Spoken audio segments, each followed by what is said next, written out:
So we're going to start out with a 4x4 pressure treated skid for the bottom of this shed. This is a 6x6 shed, and the whole purpose of this is to house some batteries that are lithium iron phosphate, which you can't really charge them while it's freezing.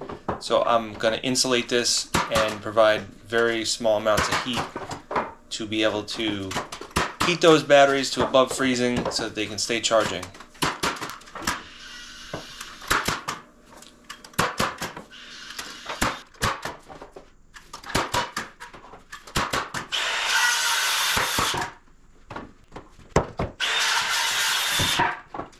These nails are specifically meant for going through pressure treated wood. They don't corrode like normal nails do. You can tell that they're pressure treated nails by the green color on them. So I'll show you what I'm going to do here in a minute, but this is actually the bottom of the shed and we're going to flip it over. So we're just squaring it up.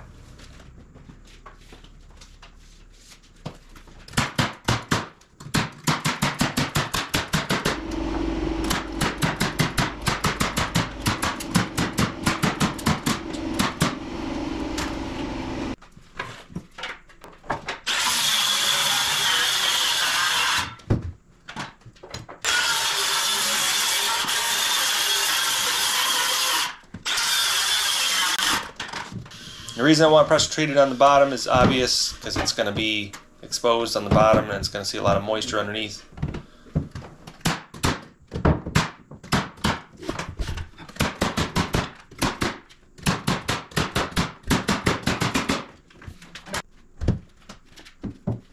So now this is 2 inches thick, so it's R13. So I'm going to use this and then another 1 inch on top of that. So we're going to be looking at about an R20, which is not quite enough for a floor in a normal house, but for this little thing it'll be perfectly fine.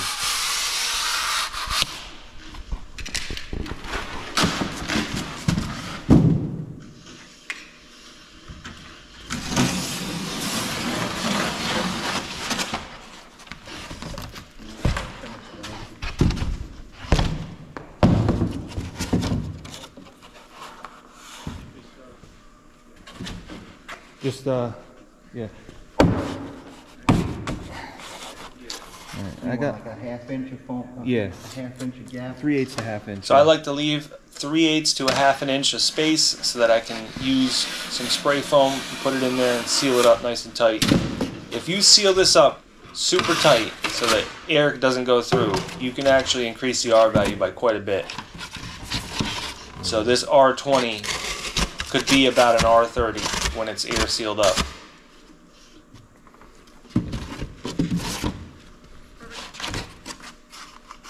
Perfect. I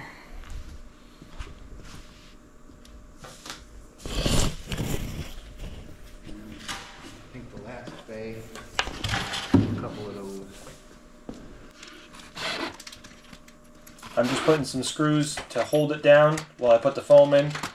And after about 10 minutes that foam will be dry and you can take the screws back out.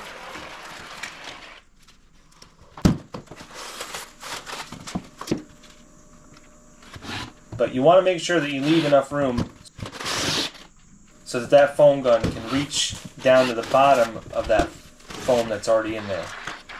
You want to shoot it right down in there. You don't want to just seal it up on the top.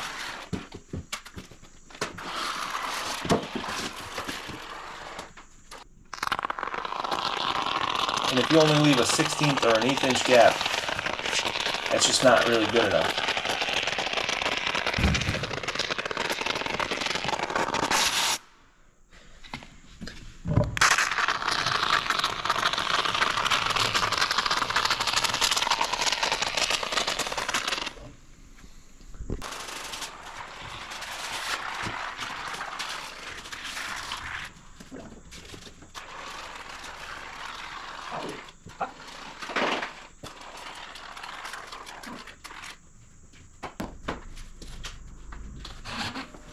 It's perfectly fine to use short pieces in here. You just foam in between them.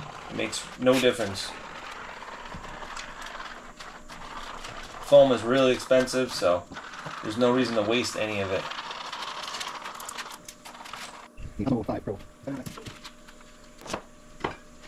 So here I am putting the 1-inch.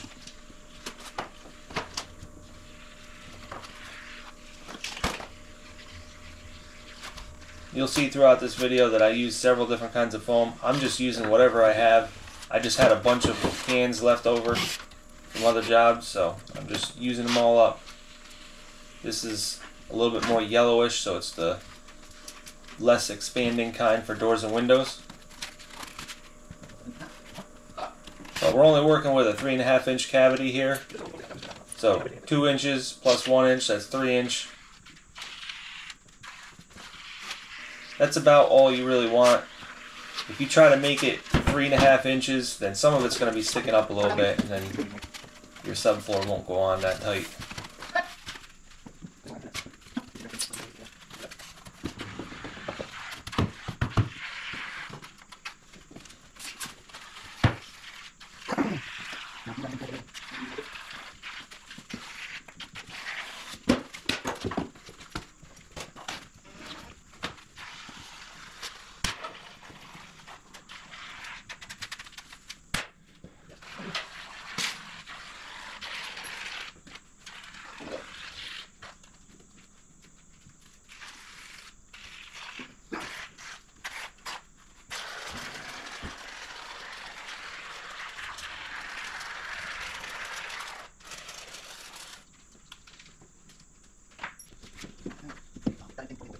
So I'm just using 7/16 OSB for the floor.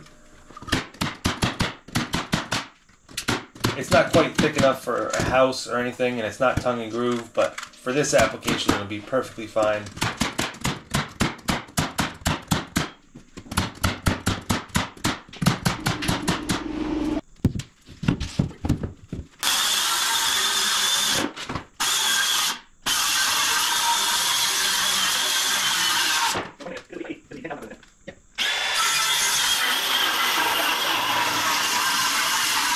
So to make things quick and easy, I'm doing this a lot in this video where I'm just sort of slapping things up and cutting them afterwards.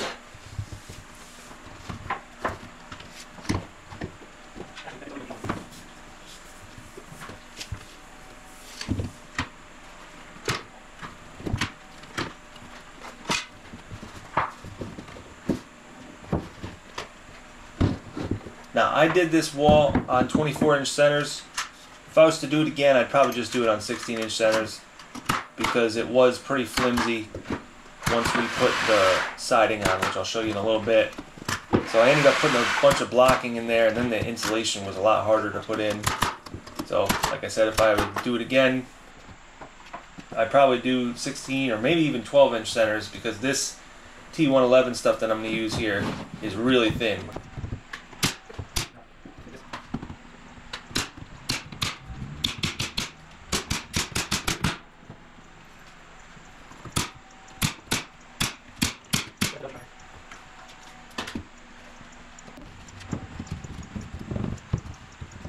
Now this stuff was only about $27 a sheet, if I can remember right. And smart siding, T111 looking stuff is more like $45. It's a little thicker though. I'm not sure if I'd use that next time or not. This stuff was really flimsy, but I really don't care how it looks.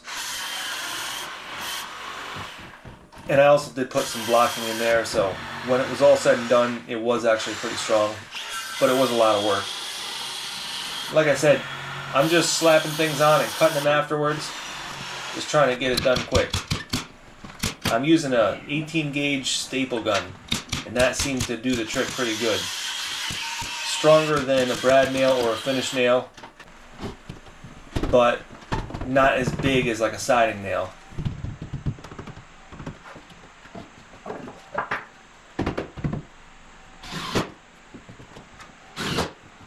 So I know I'm going to get a million questions. Why didn't you make this thing bigger? Well, there's several reasons. Number one, I wanted to be able to put it right on my trailer. My gooseneck trailer is only about, I think it's 6.5 foot wide. So more than 6 foot wasn't really going to work. I could use my deck over trailer, but then I'd probably need to use my dump truck, and that's a long trip with the dump truck. So I just didn't feel like doing that. But the more important thing is that the bigger the structure, the more I gotta heat it, because those batteries, they need to stay warm. They need to stay above freezing. And up in the Adirondacks, it gets pretty cold. So unless I want my batteries to stop charging, I need to be able to heat this. So the smaller it is, the easier it is to heat. 6x6 just seemed reasonable. 8x8 would have been nice, because I'm also storing tools in there. But we'll get to that later. I already set the whole thing up. I'm recording this afterwards. And I got a massive amount of tools in there. And I still have room for a lot more. So if you put a lot of shelves in there, it works really good.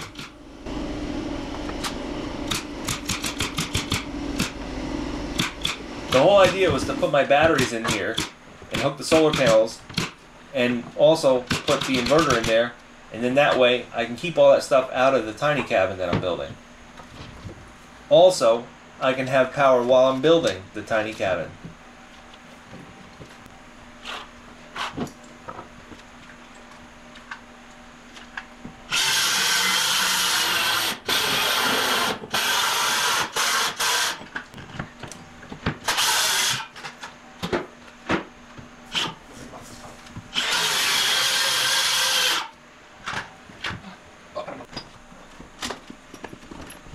So if you'll notice, this wall that we put in, you'll see that the siding hangs down like 4 inches, 4.5, 5 inches. That's the right way to do it. The first wall that I put on there, I didn't do that. And that was a mistake. Because then I have like this little gap, and you'll see that later in the video. And I do fill it in, but it doesn't look as good as the way I just did it.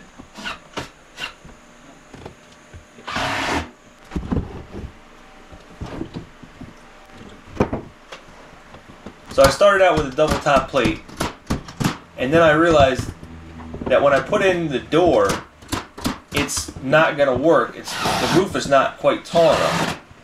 So I actually had to put a third top plate on there.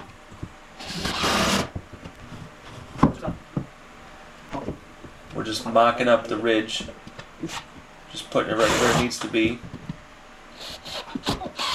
That's just a little ridge board. It's not structural. Could be though. I'm sure that span is fine. But also the walls can't bow out because I got a triple top plate there. So I'm just using regular 3-inch nails. They don't need to be galvanized or anything.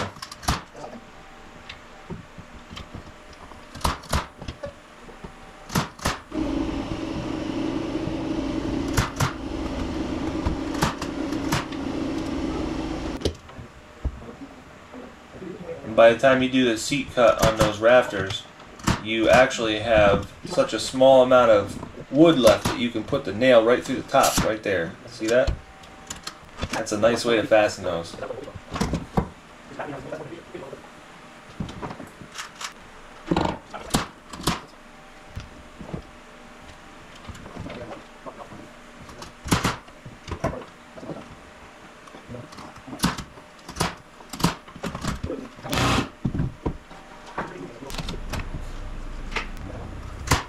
I'm pretty sure I did a 6-on-12.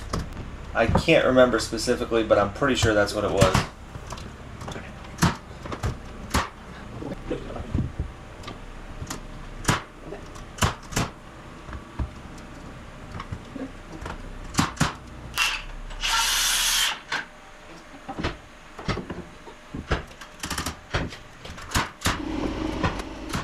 Also, something else to consider, if I did an 8x8 shed, then with any overhang at all, now I need a special permit just to drive it down the road, because 8'6" is the cutoff for the width.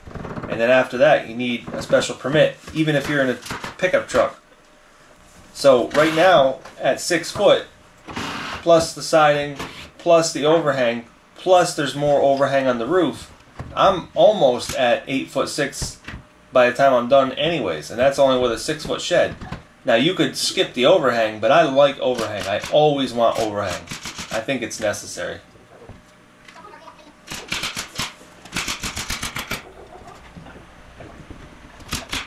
And on the front here, I put almost, I think it was 18 inches of overhang. But you'll see that later on. That's why I left the ridge board hanging out. And again, I'm just slapping up these sheets and cutting them afterwards.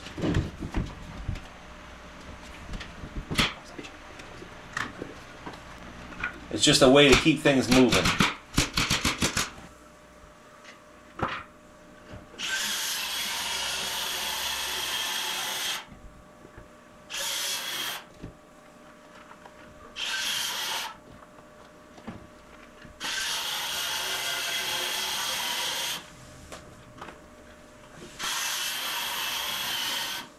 You know, this shop that I built would make a good place to build stuff like this.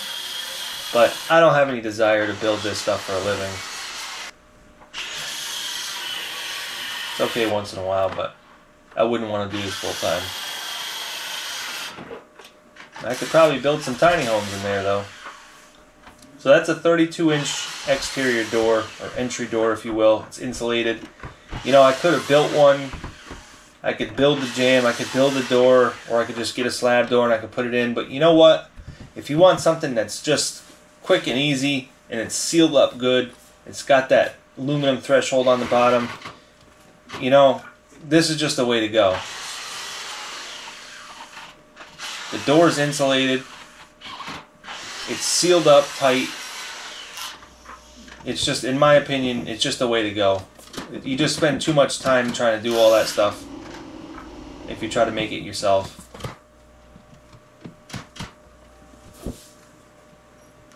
This is something I wanted to just bang out in one day, and then I wanted to kind of outfit it in another day. And that's pretty much what happened.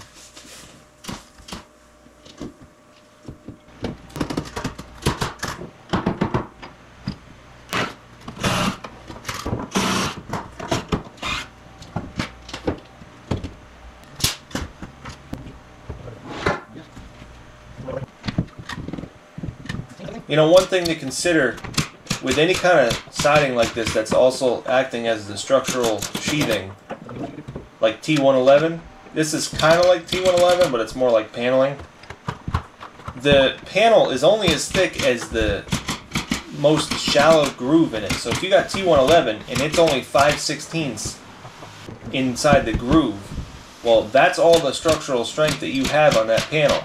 So even though you may have a 5/8 inch T111 panel, you're not getting 5/8 of structural panel. You're only getting 5/16, which is a lot less.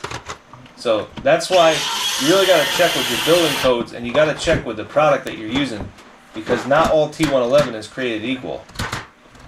And some of it's structural and some of it's not.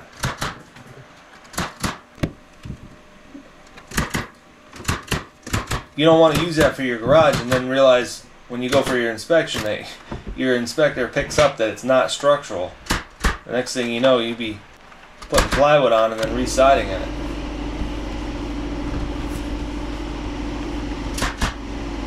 But in this case, anything under 140 square feet doesn't need a building permit in this area, so that's what I'm doing.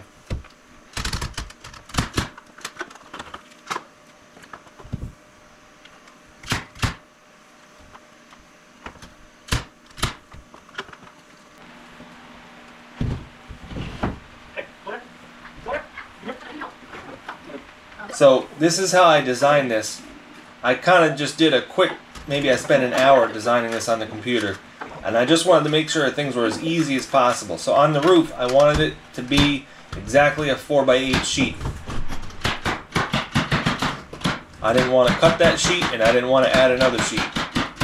I just wanted to slap a full 4x8 sheet up and just nail it down. And that's exactly what I did.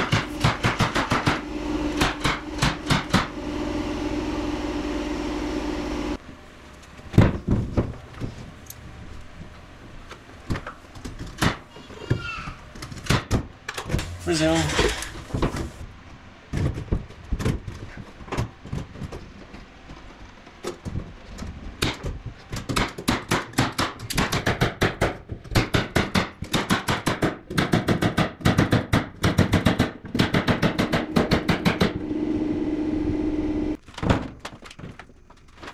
So these roofing panels are something that I got from a job a while back, and I was demolishing a house and I took these panels off and I was like, you know what, I can use these somewhere. And I've used a few of them so far, but I'm going to use more of them here. These are just straight galvanized panels and they already have holes in them, so I pretty much have to put screws in the holes that are already there, which are not placed in the right spot. But it is what it is. It's a perfect application to use these up.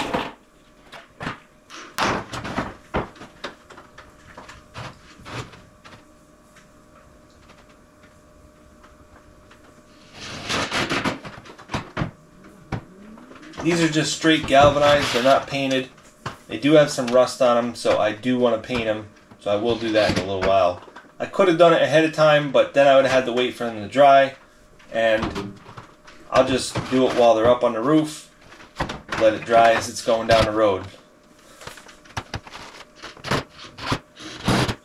So I'm not using rake trim or anything like that, I'm just putting the screws in the holes that are already there, which you can see in the ribs. You're really not supposed to do, but if there's a hole there, you got to put a screw in it. So they're all crooked and all over the place, but it is what it is. I had to add a few on the gable ends just to make sure while I'm going down the road this thing isn't going to fly.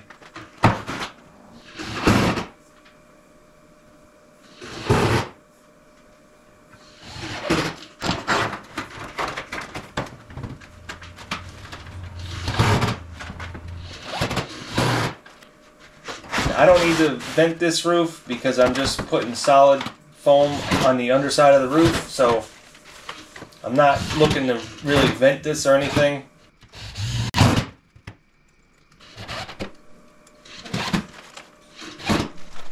No closure strips, I'm just not worried about it in the shed. So here I am just sort of wire brushing down some spots. Just going to give it a quick paint job.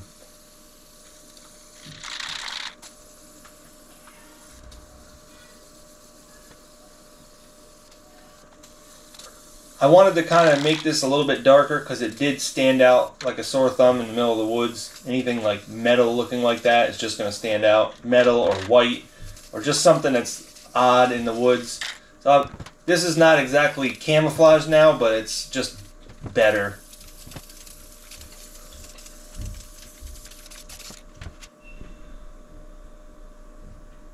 Plus it protects the steel. Maybe I can get another 20 years out of that steel.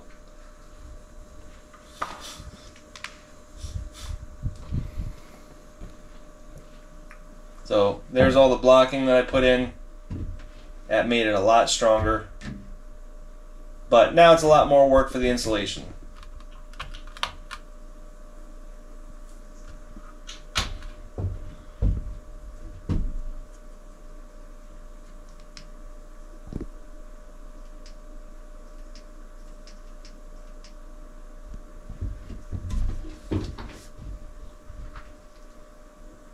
Doesn't look that big, but you'll see. It fits lots of stuff in there.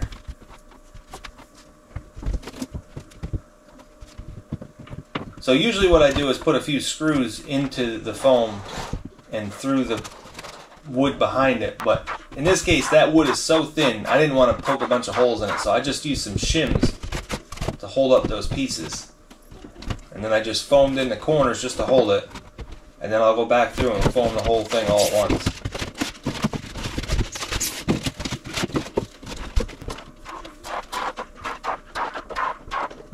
So there's Caden in the background. He's learning how to put on a doorknob. I didn't teach him anything about it. He just sort of followed the instructions and learned how it worked.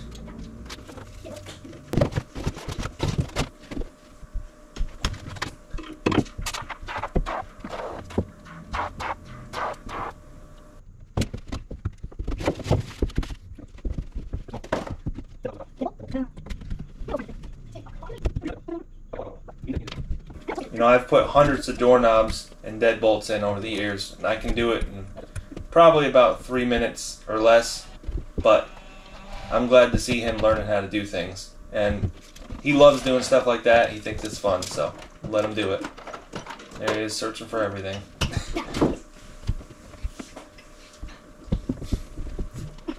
Caden's pretty good with the camera, too. He likes making sure that the camera is right where it needs to be pointed. You might make a good YouTuber one day.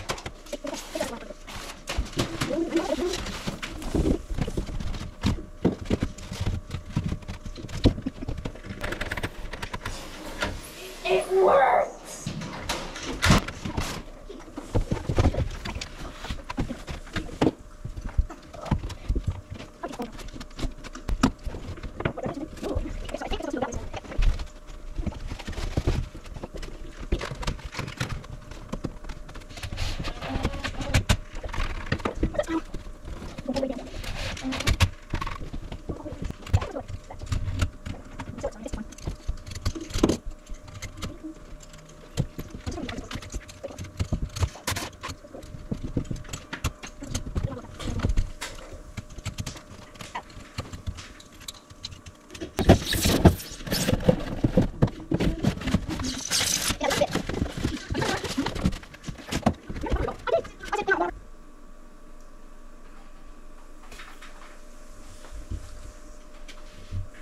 So that was a lot of work right there. Now it's time to have fun and foam it all in. That is definitely the fun part.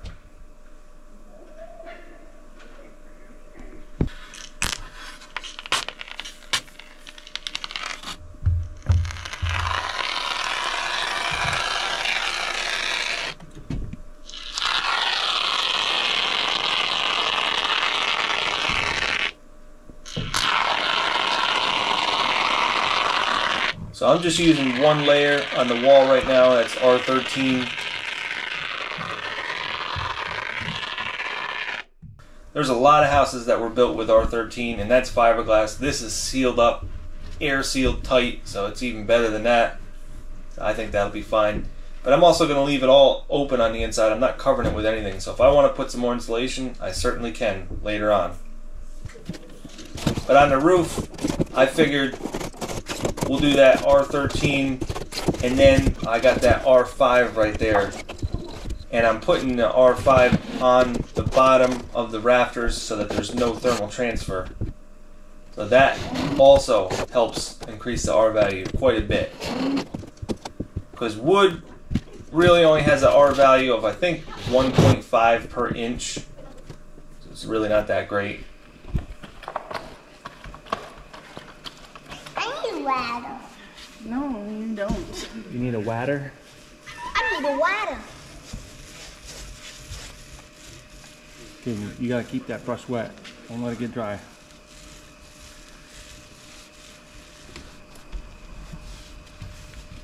Hey, are you looking at the wall?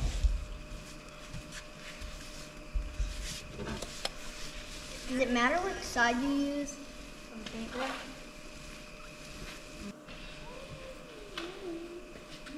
So you can see at the bottom there, you see how that siding doesn't continue down? I ended up putting a piece there, but it doesn't look great. Go up and down with it. Don't go left and right. Look, see, Noah? Go like how I am.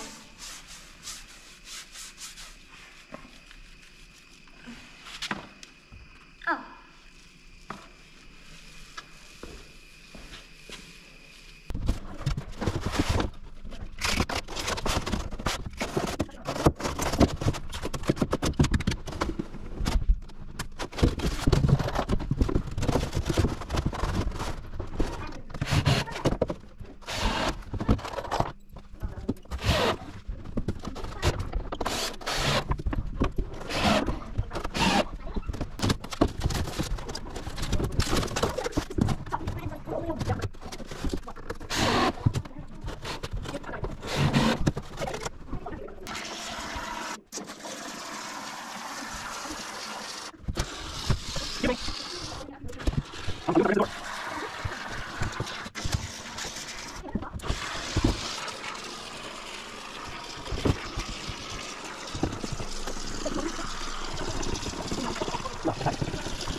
Alright, so at this point I've pretty much done all I can do.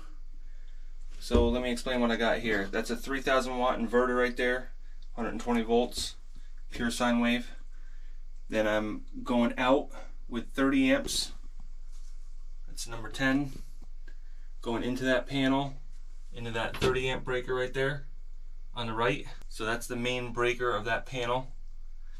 And then out from the panel, I just have a 15 amp breaker going down to that outlet that I installed outside. And I have bus bars right there that I'm gonna hook my 48 volt batteries up to.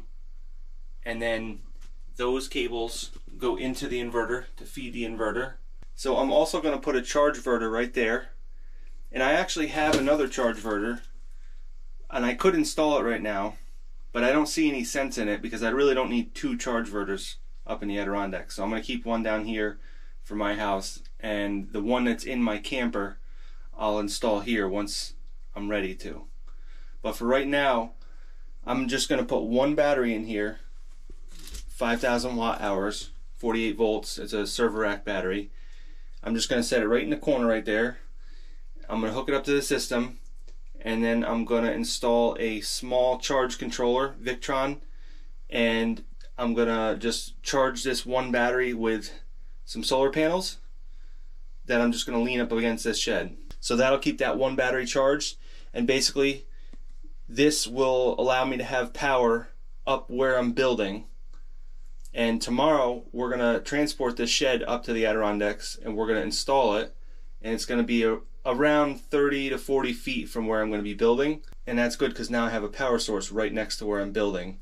And I don't really need one per se, because usually I'm using all cordless tools, especially up there. I definitely will be. But it's nice to be able to like charge batteries and stuff like that, charge all my Makita batteries, and in general I guess having an outlet is not that bad. Also, when I go up the next time, not this time, not tomorrow, but in a week from now, I'm going to be getting fiber optic internet, and they want someplace to install it. They won't let me install on a pedestal. So I said, well, what are your requirements for it? And they're like, well, you need something to house it in besides a pedestal, besides a box that's on a pedestal. And I'm like, okay, well, what about a shed then? And they're like, okay, that's fine. So I'm like, all right, well, I gotta get building the shed then. So they're gonna run fiber optic internet around 1,500 feet from the road, and we'll install it right into here. And then that will be another use for this system, because then I can plug my router in and have a power source to power it with, and I'll use the solar panels, and we can have permanent internet, fast internet too, which is really nice because up there's no cell phone service, and I've been using a cell phone booster, but it doesn't really work that great. So I will install fiber optic internet and put a router in, a nice big Wi-Fi router, and that way we can have Wi-Fi up near the site where we're building. And what I'm going to actually do further down the line, the next time I go up, is I bought a small inverter, 500 watt inverter, and it only has like a 3 watt standby use consumption. So when I'm not using this, I will actually just turn on that other inverter and have internet like while I'm gone. That way it has a very low consumption while it's idle, or basically putting out almost nothing because it's just powering the router. That way I can have cameras up here with Wi-Fi, and I can always check, because I'll have 4 cameras, and I can check around the whole property whenever I want because I'll have Wi-Fi. And the reason is because I'll have this system in there running the Wi-Fi, and I'll have the solar panels to charge it back up. So that's the plan moving forward. And right now I can't really do anything until I get a battery in here, which I'm just going to steal one out of the camper for right now. So we'll only have 2 in the camper, but that's fine. And then also later down the road, when I install my permanent power in here, which is all 3 batteries, then we'll install the charge inverter, and then we'll dig underground from here to the new tiny cabin, and we'll install permanent power from here to there, and this will be the power source. That way it keeps the batteries out of the building, so it's less dangerous, So if there's ever a fire, it's like 40 feet away. And I did buy a used generator for here. It's 5,000 watts, which is perfect because the charge inverter is 5,000 watts. So we are in pretty good shape here. So I guess at this point, I'm just going to wrap everything up, and tomorrow morning we're going to load this on the trailer and head up north. We're going to drop it off. We're just going to drop it off and do a few things and then come back the same day. We're not staying overnight or anything. So this morning we're getting ready to leave, and I had to go to the store to get a few things, and I found this. It's a wide spray foam, and it's extremely expensive. It's like 25 bucks for this can, and I don't imagine it's really worth it, but I'm really curious. I think even in the best of conditions, even if it's a really good foam, it's still not worth it, but I'm just really curious. I just love the idea of having a dispensable thing that's for wide spray. And I'm sure part of that's in the tip itself, because it's got like a flat spot in it. But if you put that on a regular can, I'm sure it won't work. It's also probably in the chemical formula, where there's probably just more aerosol in this. It'd be nice if you could just get these tips for a regular gun, but I don't think it works like that. But basically, I have a lot of thermal transfer in these studs because they're still exposed.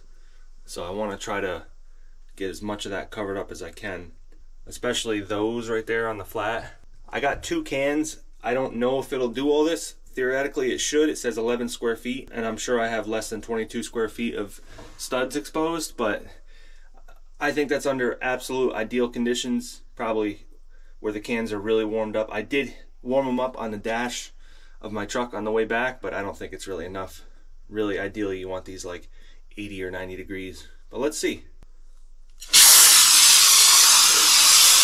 Actually, that does work pretty good.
So the stuff works really well,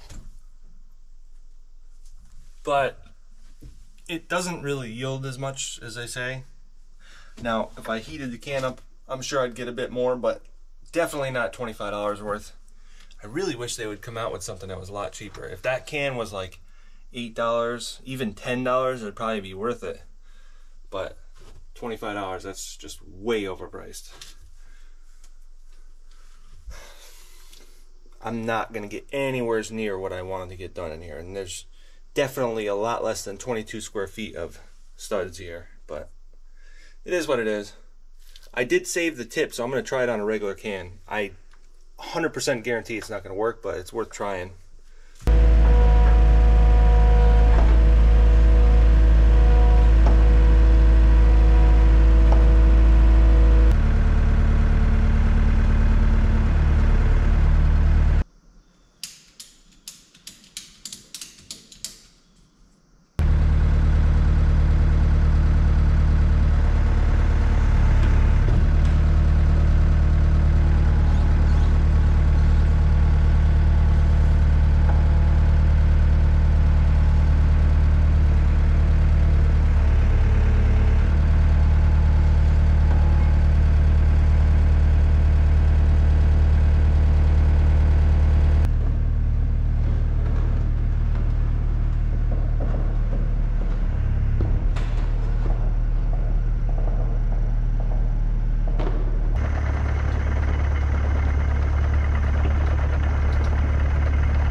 hit backwards.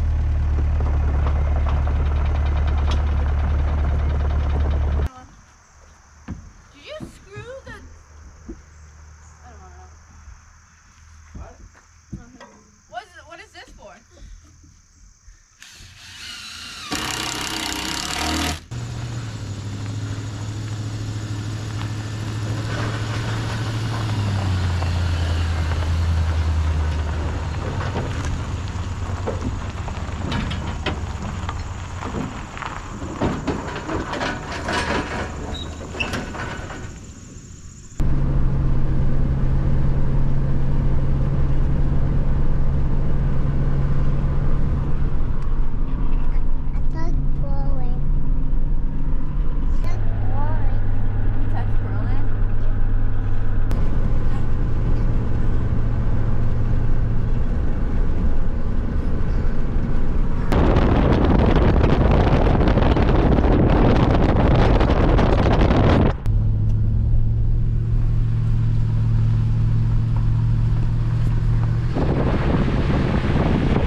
job. Can I drop it? Yep. You're a hard worker. There's fabric there.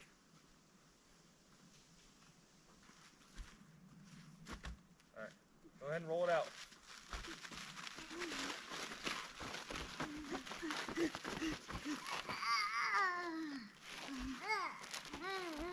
That's good. What? Good. What?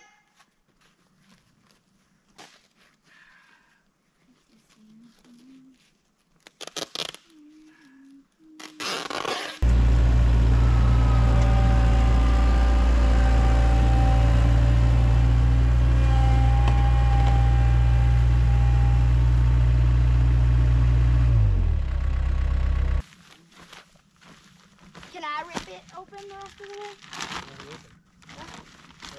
Yeah, no, rip it. What is that? Is that sand? Yeah. It's really nice sand, actually. I like this. All right, but we got a job to do here. Yeah, dog is playing. If there's any sand left over, I'll let you guys use it. Matter of fact, Caden, why don't you go down and get a shovel and a rake. I'll just get everything. Hey, is this sand? Yeah.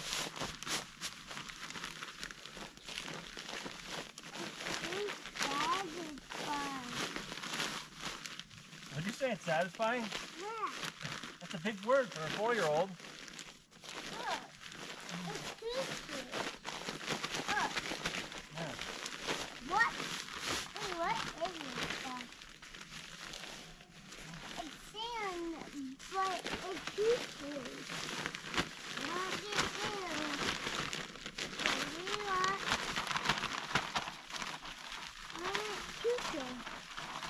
Yeah, it's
Do you need help?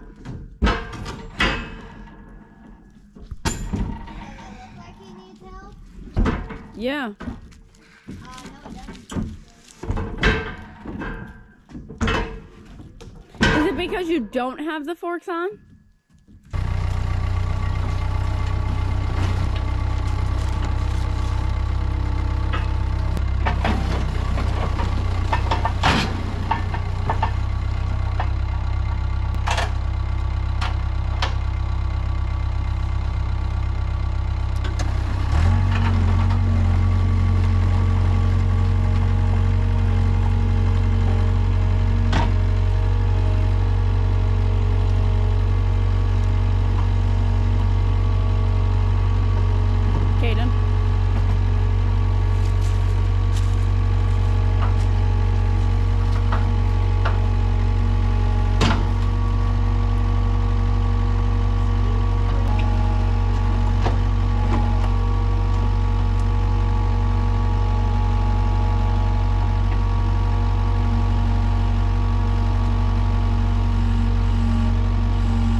Not really. And look, I don't smell it. no. Guys, you had me distracted. No, that is smart because he needs it to be able to stay still on the forks, not wiggle and jiggle and stuff.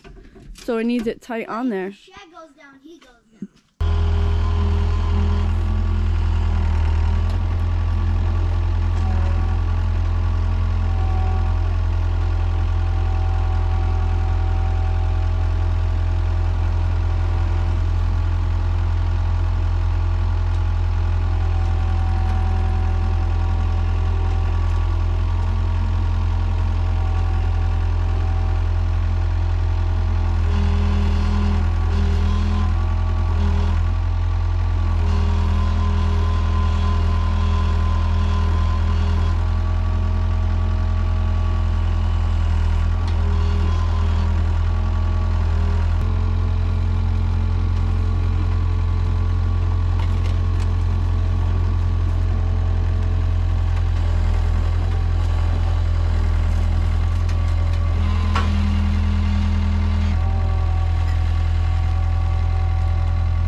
Noah, don't say anything.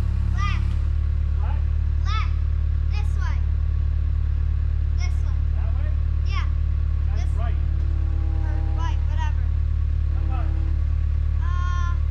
Too far. I'll tell you when to stop. Too far. You need to go to the left. It's the back. Okay, now go. Hold on. You have to go right. You're too far left. Oh. A little bit more. Oh. Good. That actually might be perfect. The floor. No, it's not. Take it out. Yeah.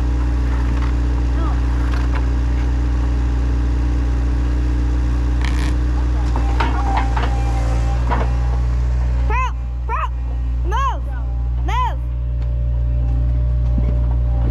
Come on, Pearl. No, this side. Everybody this side.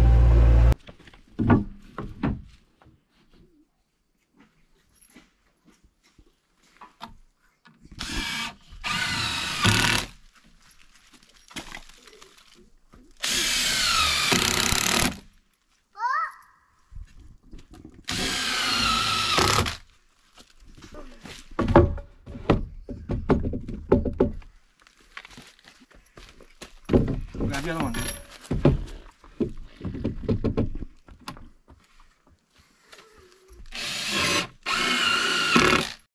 Go.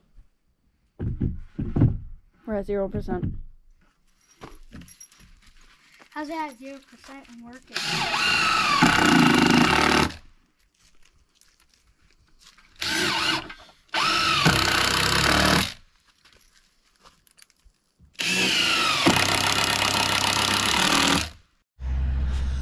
So we got, let's see, we got here, we got kid here, some clean up in here. You guys can't see, but he's secretly smiling. Yeah. But the coolest thing is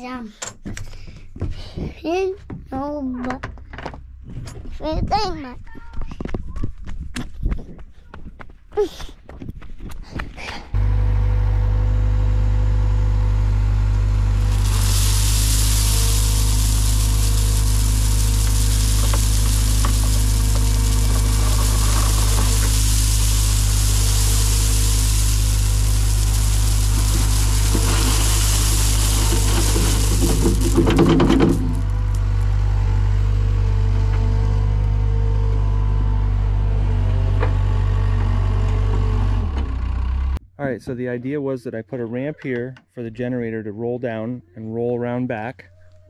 And I'm not sure whether I'm going to put it on that side. I got to clear out a little bit more there, or on the back side. But either way, I'm going to put some metal roofing around it. I did bring up one piece for the top just to cover it from the rain while we're here. And while we're not here, we'll bring it inside. And I may enclose one of the sides so that we don't really hear it from over there. I know it's kind of close, but it's the best we can do right now without having to clear a bunch more. So I decided to put this little deck here just because these 4x4s were 8 feet long, so I figured I'd just leave them 2 feet out. Why cut them and waste them when I can just put them there? For $15-20 worth of wood, I got a little deck here, which is nice because like you can sit here and like I could put a mat here and wipe off my feet so I'm not getting mud in here, and the kids can sit there, and it is what it is. And then inside of here, actually Caden's cleaning it up. I got this little LED light here which does a really good job in here. it's really bright. Yep. So we're going to put a bunch of shelves in here. That's going to be the electrical side. Generator's going to go there, but then we're going to have shelf, shelf, shelf, shelf, shelf, shelf. And we're going to put lots of tools in here. I brought a bunch more tools, and we're going to store all the tools in here. So I did also get a whole bunch more of LED lights, solar powered, that go outside here, so we can put like one there, one there, one there. And then I'm also going to put some cameras on here facing the machines, facing this house. I'll have some other wireless cameras down there and by the road. And then next week I'm meeting with the guy from Verizon to get my Fios figured out, So we're going to trench up this hill and right into this shed, and then we're going to disperse the Wi-Fi from there. And we might have to have like a repeater down there or something just to kind of extend the Wi-Fi signal so that we can get good signal for the cameras and stuff like that. But yeah, I'm really excited to come back up here next week and start building. So I got to do a lot of milling this week, a lot of saw milling, and that way next week we can bring up a whole bunch of wood and start building this thing. And one thing that I did get, because I didn't realize that I could get Fios so easily, or fiber optic internet anyways, so easy, I got this WeBoost, which I've had the WeBoost for a while, but I upgraded to this antenna here. And at my house down home, I have not even 1 bar of signal most of the time. Sometimes it just has an X, so I get like almost nothing. And this is a directional antenna, so if you find the tower, the cell tower near you, the closest one, and you point it in the general direction, you can actually, I got 5 bars just by doing that. So what I was going to do here is mount this to the back, I think the back of this shed here, and the closest cell phone tower is directly that way. So I'll stick that pipe up there and just point it directly that way. That way we also have good cell phone signal, because it's really important to be able to communicate up here. If you ever have an emergency, it could be the difference between life or death by having cell phone signal and Wi-Fi, or both. So I want to play it safe and definitely get that going on. Also, another good thing about having fiber optic internet, or just internet in general with that, is I can monitor the solar system, the batteries, the inverter. I can monitor all that stuff. That way if there's a problem, I can shut down something, or I can know if the batteries are fully charged or not. You know, I can make plans accordingly. But so far, the solar panels that I have down there that are hooked to the solar system, that I have 15 kilowatt hours of energy, I've been able to come up every 2 weeks and it's fully charged every time. And I actually think I only need about a week and it's charged, depending on how many days there is of sun. So I did clear out another like 25 by 25 section here. If you guys remember the last video, I said every time I come up, I'm going to try to clear more and more. I'm going to try to take care of this pile more and more every time. So next time I'd like to spend a little bit more time. Today I just didn't have a lot of time because we got to come back the same day. But I'd like to clear these logs out of here, push the stumps somewhere else, get the rocks maybe over there sorted out so that we can get like another 30 by 30 over here. Because every time I come up, if I keep doing that, we'll have a nice big space up here. It's hard to even remember what it was before, but it was nothing before. It was just big enough for that little cabin there. Pearl is a very old dog. Yep, she's 15. What? Pearl, you 15? Can't hear very well, but you can smell and you can see pretty well. Yeah. Well, she's starting to go blind. Yeah, she's not going blind. She just can't see that well in the dark.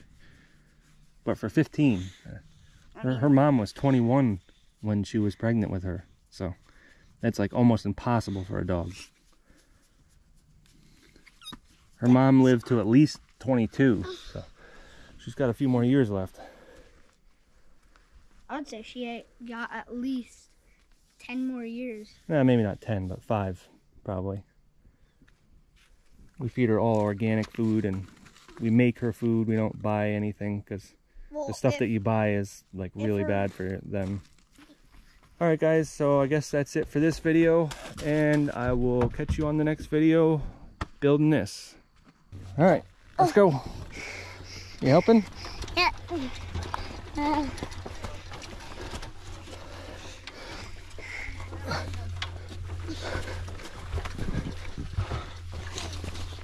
Oh, step on mud.